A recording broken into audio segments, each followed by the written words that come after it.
station that's on your side. News 12, first at 5, continues.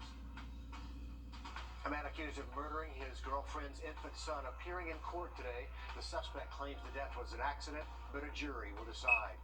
Back in 2019, Charles Sconier says one-year-old Lincoln DeVitt fell off the back porch and he gave him emergency aid. But the investigation shows the child had 2 skull fractures, brain bleeds, and bruises. Doctors say those injuries are more extensive than the accident Sconiers described. Our Sloan O'Cone spending the day in court. She joins us live now from the Columbia County Courthouse. Sloan, can you break down what happened in the courtroom so far today in this murder trial? Well, Sconiers actually just walked out of the courthouse behind us a few moments ago, but it's been a long day of hearing witnesses recall their weeks leading up to the death of David, including caring for him and everything along those lines. We heard from teachers at his daycare, paramedics who arrived first on the scene, and multiple doctors, neurosurgeons, pediatric surgeons, and all of them described David as a happy, active, young, near 2-year-old. But they all agree on one thing: the injuries that he sustained. It's very unlikely, there's little to no chance that his injuries were consistent with the story that Sconiers provided authorities. Now, in the written statement that Sconiers recalls, he recalls telling Lincoln to go outside to play and he'd meet him out there in a second. Sconiers said while he was in the bathroom, he heard footsteps running, a thump, and a yelp, and that's when he found Lincoln unconscious. Then he says he called 911. The first responders recalled Sconiers running towards them with Lincoln in his arms. Firefighters were the first to arrive to the scene, and then they were followed shortly after by Gold Cross paramedics. Sconier was an employee of Gold Cross, and so he was allowed to ride to the hospital and help care for Lincoln. One of the paramedics who was trying to treat Lincoln says she never seen an injury to that extent from a ground level fall, and that Sconiers continued to share different inconsistencies to his stories, and she said she felt uncomfortable with him being there. Seemed to be very distraught, and kept saying, if something happens to him, this is all my fault. Please don't let anything happen to him. That was repeated the entire way to the hospital. I got the feeling that he was not as concerned with patient care as he was the outcomes of the child. And now the paramedics and the doctors and everyone say that the injuries that he sustained were consistent to being ejected from a car in a car accident or falling out of multiple stories of a home. Now, this is all from the prosecution side.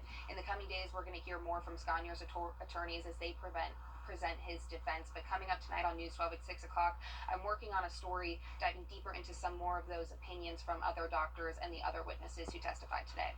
Sloan O'Cone reporting from Columbia County. Heartbreaking story there as that trial continues.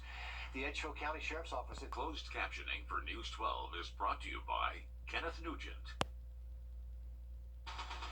From the station that's on your side, this is News 12 at 6 o'clock.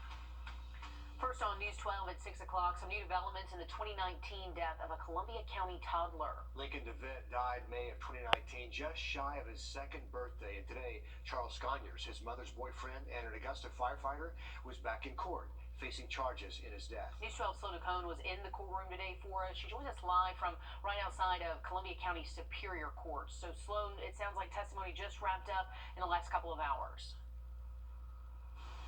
Right, exactly. The courthouse is finally clear. Everybody's finally made their way home, but it's been a long day of listening to witnesses recall their experiences in the weeks leading up to and the day of Lincoln David's death. We heard from teachers at his daycare, from first responders to the scene, and multiple doctors who all cared for him, including his neurosurgeons and pediatric surgeons. And now the big takeaway from today that everybody kept reiterating was that it would be very unlikely and little to no chance that the injuries that Lincoln sustained were possible with the story that Sconiers provided. Now, I haven't seen this injury from a running or standing child.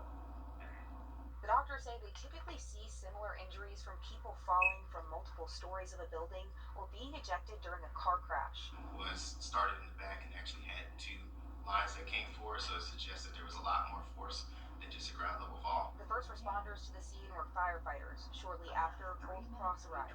Sconyers was an employee of Gold Cross, and his supervisor told him he could go with Lincoln and help administer care. But not everyone felt comfortable with him being there. Seemed to be very distraught, and kept saying, if something happens to him, this is all my fault. Please don't let anything happen to him. That was repeated the entire way to the hospital. I got the feeling that he was not as concerned with patient care as he was the outcomes of the child. Christy was one of the paramedics helping stabilize Lincoln. She says she's never seen an injury like this from a ground level fall. One of the final witnesses called to the stand was a doctor specializing in determining if stories and injuries match. He says several of Lincoln's injuries indicated potential abuse. Given the histories that were provided in the chart, the known developmental age of this child and what he should be able to do, and the injury findings, to me, this case is more consistent with non-accidental or abusive head trauma.